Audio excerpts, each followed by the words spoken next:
Assalamualaikum warahmatullahi wabarakatuh. Selamat sore semuanya. Waalaikumsalam warahmatullahi wabarakatuh. Selamat sore.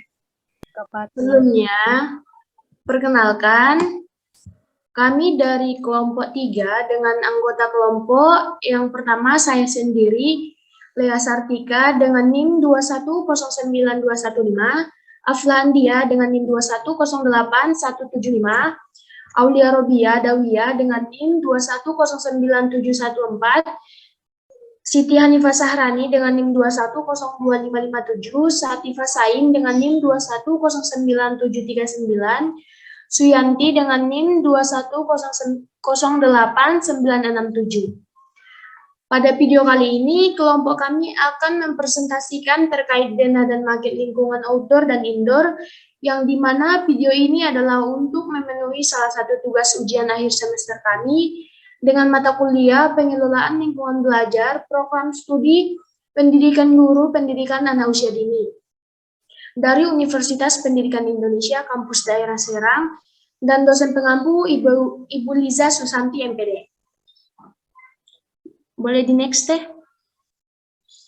Denah lingkungan outdoornya. Iya. Nah, di sini ada denah lingkungan outdoor. Ini adalah penampakan dari keseluruhan denah lingkungan belajar outdoor yang telah kami buat.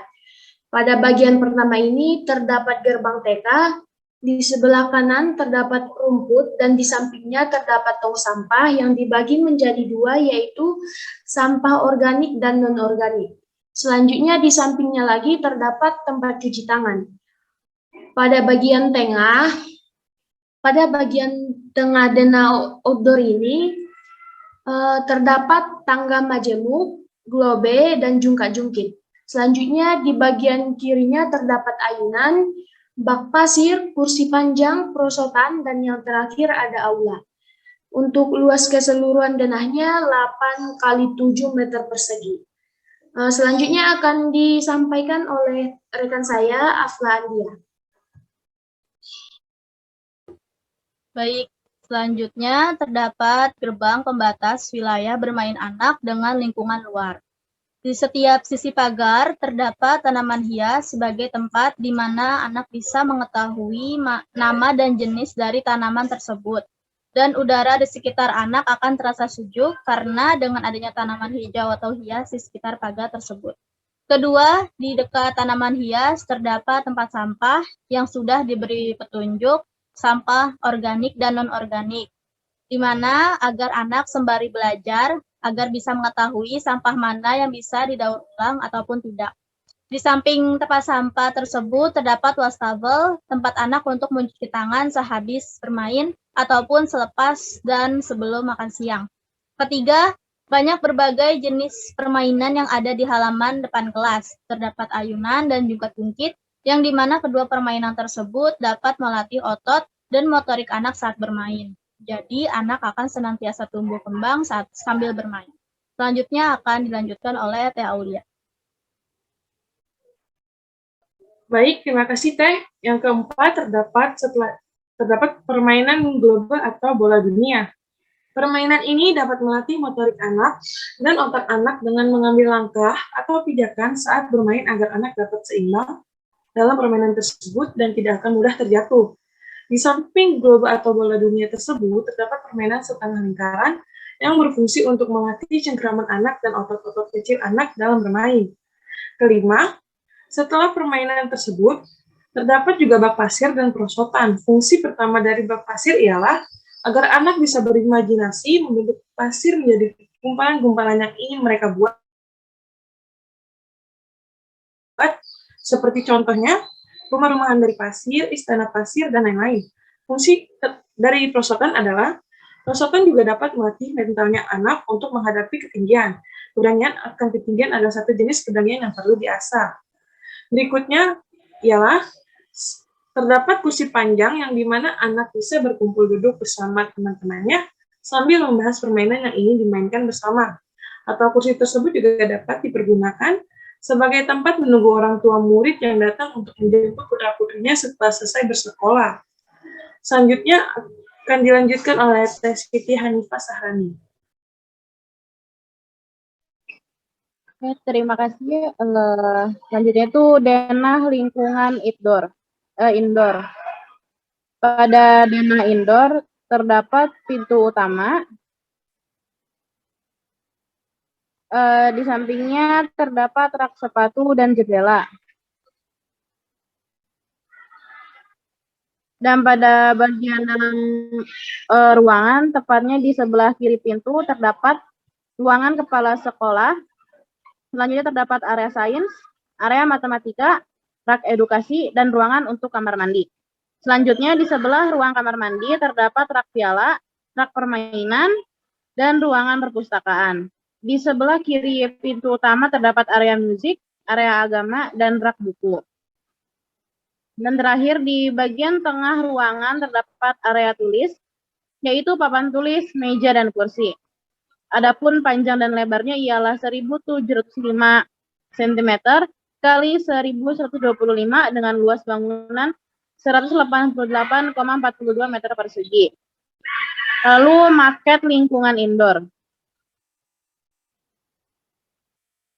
Maket indoor tepatnya di bagian muka terdapat teras sekolah yang di mana terasnya ini terdapat pintu utama dan jendela berada di samping kanan. Di samping pintu utama yaitu sebelah kiri terletak rak sepatu karena sepatu tidak boleh masuk ke dalam kelas. Setelah masuk di pintu utama di sebelah kirinya terdapat ruangan pemimpin sekolah atau ruangan kepala sekolah. Selain itu, di ruangan utama sebelah kanan terdapat area musik yang di mana area ini tujuannya untuk proses pendidikan dan pembelajaran. Selain itu, musik juga sangat berpengaruh pada anak usia dini karena dapat mengembangkan inteligensi anak, kemampuan berbahasa, kemampuan koordinasi, serta mengembangkan imajinatif anak.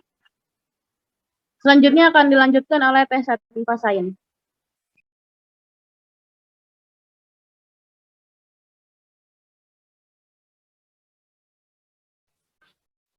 Baik, selanjutnya maket lingkungan indoor, yaitu selanjutnya di samping area musik, terdapat area agama. Tujuan dari area agama ini untuk anak usia dini adalah tempat memberikan pengalaman pada anak untuk mengenal agama dan mempraktekkan tata cara beribadah sesuai agama yang dianutnya. Kemudian, di samping area agama terdapat rak buku, yaitu fungsinya sebagai tempat penyimpanan buku. Selanjutnya, di sebelah kiri, ruang indoor, terdapat area sains yang tujuannya untuk mengembangkan aspek perkembangan dan potensi yang dimiliki anak.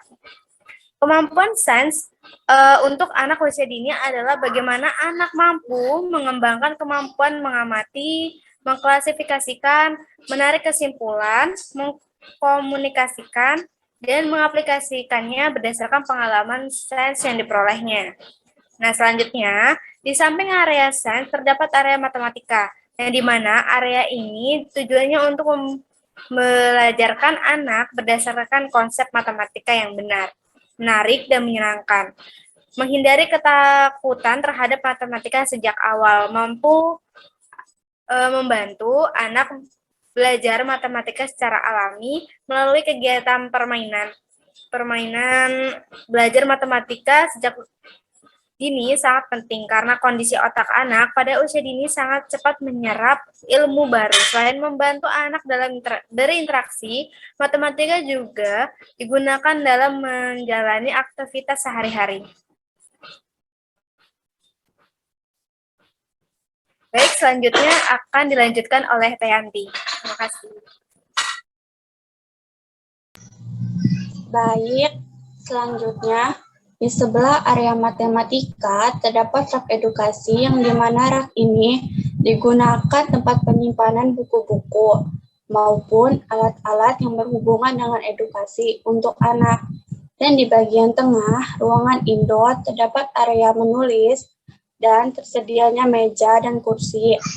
Dalam area ini merupakan tempat bagi anak untuk mengeksplorasi pengalaman membaca dan menuliskan kata-kata yang ada di sekitar mereka.